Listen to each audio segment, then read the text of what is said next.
这次的企划，我们非常荣幸邀请到韩国当代爵士界最具代表性的鼓手之一Soojin。在上一集当中，Soojin跟我们分享了他厉害的鼓组以及器材。在这一集，我们坐下来聊聊Soojin带我们深度了解他成为爵士大神的历程。他分享了他在美国 Berklee 音乐学院以及纽约学习爵士乐的学习体验。而除此之外，他也分享了韩国的鼓手社群以及爵士乐的文化。所以，就让我们来探索他的爵士旅程吧。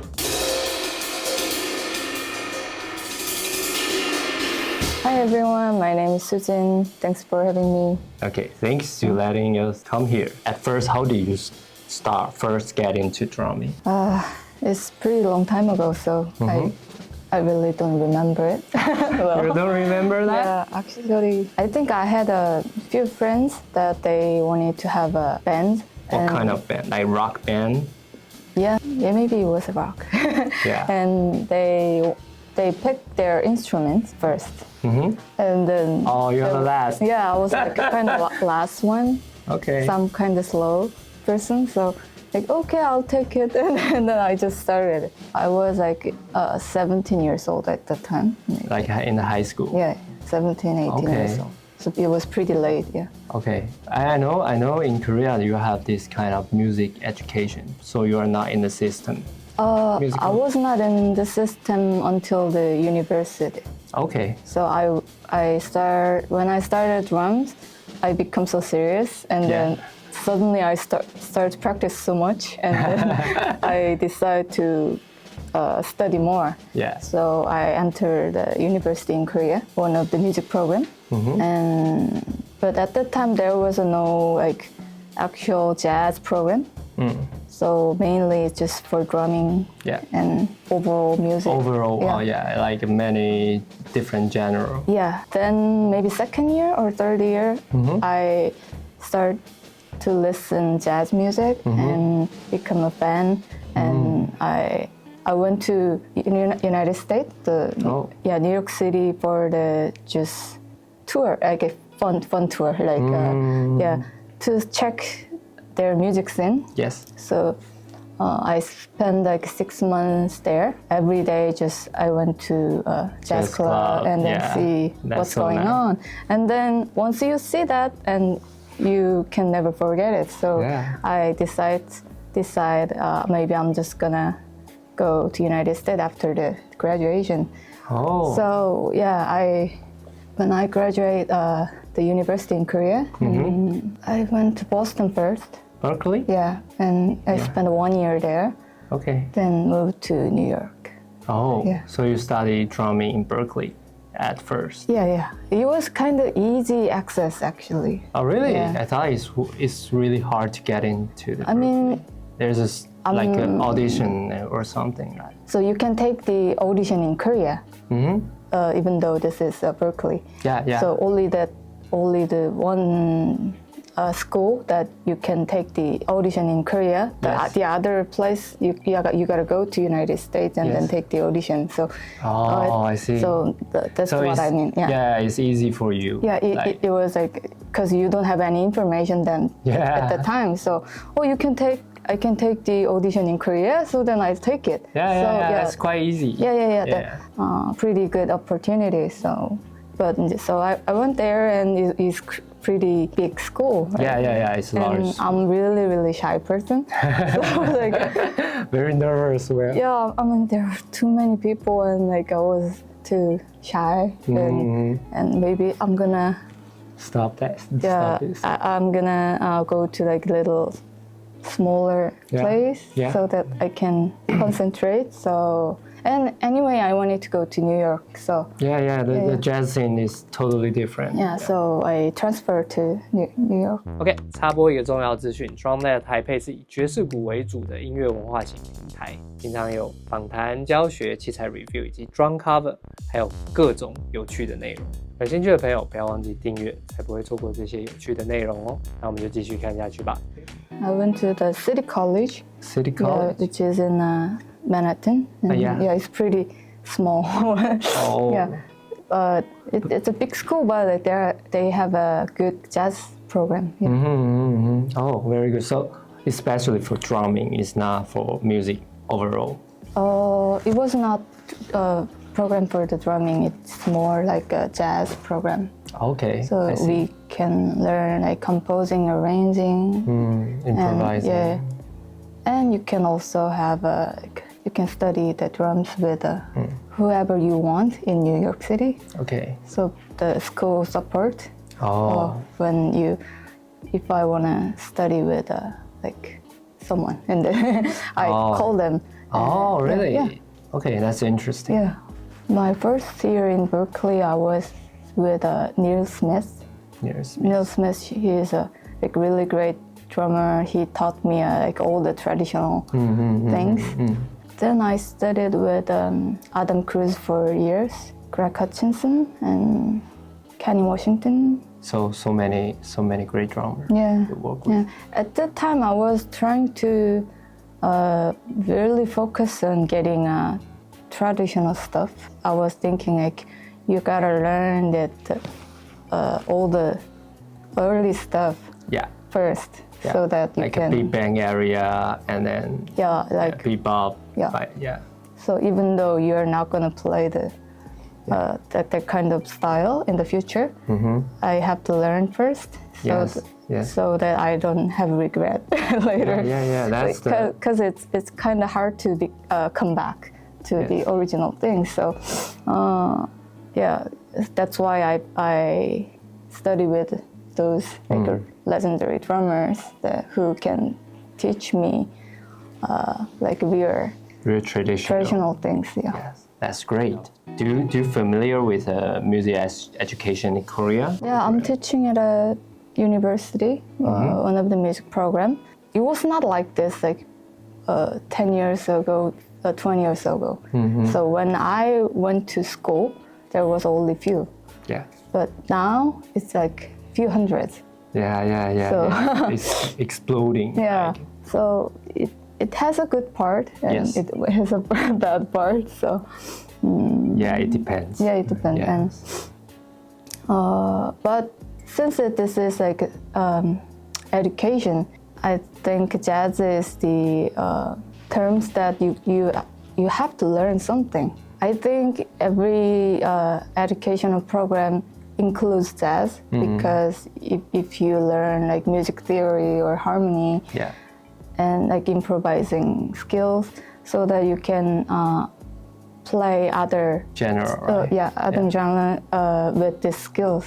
I think when I was in City College, my colleagues, the drummer, we all learned only jazz in the school, but now they are playing like so much different music, so well. Yes. So I was like so impressed. Yeah. I think I'm the only one playing jazz. The only jazz drummer in Korea. Graduate City College, but it's pretty impressive because it's really hard to convince to the students that you gotta learn jazz, even though you're not gonna play jazz. Yes. It's really hard to convince. It's the root. Come on, the drum set is come from jazz, right? Yeah, it's the root of the essence of the drumming. Yeah. Right. Yeah, we all know your playing style is very distinct. So how did you like develop your current level of your skill and your unique style? I can only say I studied like just many great drummers. A lot, same as others do. Yeah. But maybe more. I don't know. Or can you name maybe 3 like drummer that influence you the most? It's just hard to pick only 3. Okay. But I'll just come up with the names. Name some. Maybe Mickey Rocker, Art Taylor. Yeah. And Elvin Jones, Tony Williams. Yeah. And of course, like Philly Joe Jones and Max Roach. Like traditional one. All the bebop and all the skill come from the greats, right? Great drummers, yeah. So you just learn every note of their playing? Yeah. Oh, really? Yeah, I was trying to study one by one. Yeah. Like one person. And trying to follow them early year to late years. Oh, really? Yeah. Okay. So sometimes I hear like someone saying that like, oh, you play like a Philly Jones, and then sometimes someone say that like, oh, you play like a Tony Williams, something like that. Yeah. And it was like while I was studying, then I was like, it's because I'm now I'm studying, the kind of stuff. What's the style you currently? Yeah. And then you eventually become you want to hear that you play like Soojin, right? Yeah. So that I think I'm trying to getting there right now. Yes, your unique style. Yeah, I'm trying to have my unique one, but based on that like strong roots with this great drummers. After playing drums 17 years, then 17 years, then I start to feeling that I'm finally playing something with my own thing. Okay. Then now it's like I've been playing 22 years now. So it's only been 5 years that I actually feel that you're playing. Yeah, I'm playing not someone's thing. Oh, that's a really long progress. Yeah, so I didn't expect I'm gonna spend so much time because in my when I was young, like teachers or like others, they are saying, yeah, if you want to be a master of your instrument, like you play 10 years with your heart, then you'll become a master. And after 10 years, I was like still kids. I mean, my body was not kids, but my playing was still baby. Your skill. Yeah, and like what? Like it's been 10 years and nothing happened, and then like 15 years, nothing happened, and I was like a little exhausted. Like, what I'm doing. Yeah. Like when I feel, the feeling of freedom, you wanna have while playing. You don't think anything. You can just create something like instantly. And like it was like after 17 years, you finally become not like constantly, like really. I understand. A short period, like while you play like 1 hour set, and only 10 minutes, you can feel like a feeling of freedom. You're actually playing with your stuff. Your style. Yeah. Then now it's 22 years right now, and then maybe it's become a little longer, but I'm still like extend the period. I'm still in a like back and forth and but it gives me a really hope. Then and like feeling of greatness to this music thing that you learn your life. Right. So you spend 22 years and still you are like learning every day, and it gives you a hope that if you keep doing it, you can have more freedom eventually, so that it's going to be better and better when you get older if you have this commitment. And keep practicing. I didn't expect that. No, I didn't know. No one really talked to me. No one knows, right? No one knows. Maybe it's and everyone depends on person. Everyone have different paths of learning. I think curves. Most of the great drummer, they feel that like a little earlier than me. Maybe. Okay. We don't know, but I'm glad that you have your own style, and your style is like is a form like totally different from other players. Thank you. What's jazz music means to you? As a foreigner, at first you study jazz and practice drums so much. Like you spend so much time in your life, and sometimes it feels that like, why are you doing this with, because we also have our traditional music in Korea. Like every country has their own traditional music. So like sometimes I hear like, why don't you study Korean music like with this passion, like something like that. And sometimes it gives you really hard time with your identity, or like how you deal with it, this feeling that you want to do something that you want, and you play because we love to play drums, and then we love to play jazz, so that you naturally play it. You also want to be a Korean. I think you were talking about finding your roots, right? Yeah, and still you want to be a Korean, but play what you want to play. Yes. So I was thinking that the jazz is like opened, has open-minded, so that it goes to every culture, and it accepts every culture, so that became like a Latin jazz, or like I see. so Absorb their cultural and become a new form of jazz. And then I thought this is the only jazz can do it. Yeah. Very easily they can observe every part of cultural distinctive things, and then it became a new kind of style, so that actually jazz can alive, right? In the universe. Okay. You know, not only the America, so that it become a even though Korea is like really small country, and it's like really far from the United States.